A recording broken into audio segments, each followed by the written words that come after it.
നമസ്കാരം. ബഡ്ജറ്റ് അവതരിപ്പിക്കുമ്പോൾ സർക്കാരിനെ വെട്ടിലാക്കുന്നത് പ്രകടന പത്രികയിലെ വാഗ്ദാനങ്ങൾ തന്നെ. ക്ഷേമ പെൻഷൻ 2500 രൂപയായി ഉയർത്തുമോ? ഗാർഹിക ജോലികൾ ചെയ്യുന്ന വീട്ടമ്മമാർക്ക് മാസം തോറും ശമ്പളം നൽകുമെന്ന വാഗ്ദാനം പാലിക്കപ്പെടുമോ?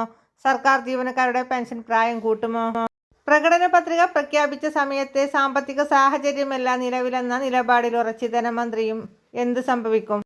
ഈ ചാനൽ നിങ്ങൾ ആദ്യമായി കാണുന്നവരാണെങ്കിൽ സബ്സ്ക്രൈബ് ചെയ്യുക, ലൈക്കും കൂടി ചെയ്ത് സപ്പോർട്ട് തരിക. ഫേസ്ബുക്കിൽ കാണുന്നവരാണെങ്കിൽ പേജ് ഫോളോ കൂടി ചെയ്യുക.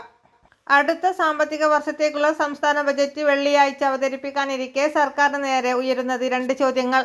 ഗാർഹിക ജോലികൾ ചെയ്യുന്ന വീട്ടമ്മമാർക്ക് മാസം തോറും പണം നൽകുമെന്ന വാഗ്ദാനം പാലിക്കുമോ എന്നുള്ള ചോദ്യവും ബജറ്റിനോട് അനുബന്ധിച്ച് സർക്കാരിന് നേരെ പ്രകടന പത്രികയിലെ വാഗ്ദാനങ്ങളെല്ലാം നിറവേറ്റുന്നു എന്ന അവകാശവാദവും സർക്കാരിന്റെ മേന്മയ്ക്കായി മുഖ്യമന്ത്രിയും മന്ത്രിമാരും അവതരിപ്പിച്ച് പോരുന്നുണ്ട്. എന്നാൽ ക്ഷേമ പെൻഷൻ 1600 രൂപയിൽ നിന്ന് 2500 രൂപയായി കൂട്ടുമെന്ന പ്രകടന പത്രികയിലെ വാഗ്ദാനത്തിൽ ഒരു നടപടിയും എടുത്തിട്ടില്ല.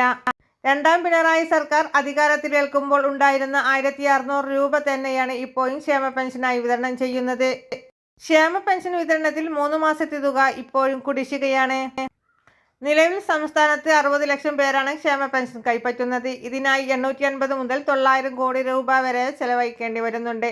എന്നാൽ തെരഞ്ഞെടുപ്പ് വർഷം ആയതിനാൽ പെൻഷൻ കൂട്ടിയേ മതിയാകൂ എന്നാണ് CPM നേതൃത്വത്തിൽ ഉള്ളവർ അടക്കം ഉന്നയിക്കുന്ന ആവശ്യം. അല്ലാത്ത പക്ഷം തദ്ദേശ തെരഞ്ഞെടുപ്പിൽ കനത്ത തിരിച്ചടി ഉണ്ടാകുമെന്നാണ് അവർ നൽകുന്ന മുന്നറിയിപ്പ്. 4 വർഷം പൂർത്തിയാക്കുന്ന രണ്ടാം പിണറായി സർക്കാരിന്റെ അവസാനത്തെ പൂർണ്ണ ബജറ്റാണ് വെള്ളിയാഴ്ച അവതരിപ്പിക്കാൻ പോകുന്നത്. അതുകൊണ്ട് തന്നെ ഈ ബജറ്റിലെങ്കിലും പെൻഷൻ വർധനവ് പ്രഖ്യാപിക്കണമെന്നാണ് CPMൽ നിന്ന് ഉയരുന്ന ആവശ്യം. ബജറ്റിന്റെ രഹസ്യാത്മ പാലിക്കുന്നതിന് വേണ്ടിയാണ് പെൻഷൻ കൂട്ടുന്നതിനെ കുറിച്ചുള്ള ചോദ്യങ്ങളോട് ധനമന്ത്രി പ്രതികരിക്കുന്നില്ല എന്നതിന് അദ്ദേഹത്തിന്റെ ഓഫീസ് വൃത്തങ്ങൾ നൽകുന്ന സൂചന.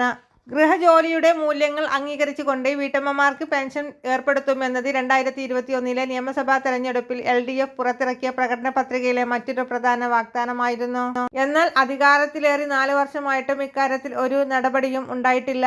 എങ്ങനെ പദ്ധതിയെന്ന്, ഏത് വിഭാഗത്തിലാണ് പെൻഷൻ അർഹത എന്നോ, ഏത് വകുപ്പാണ് പദ്ധതി ആവിഷ്കരിച്ച് നടപ്പിലാക്കുന്നത് എന്നോ ഇതുവരെ നിശ്ചയിച്ചിട്ടില്ല. എല്ലാവിധ വാർത്തകൾക്കും വിശേഷങ്ങൾക്കുമായി നമ്മുടെ ചാനൽ സബ്സ്ക്രൈബ് ചെയ്യാൻ മറക്കല്ലേ.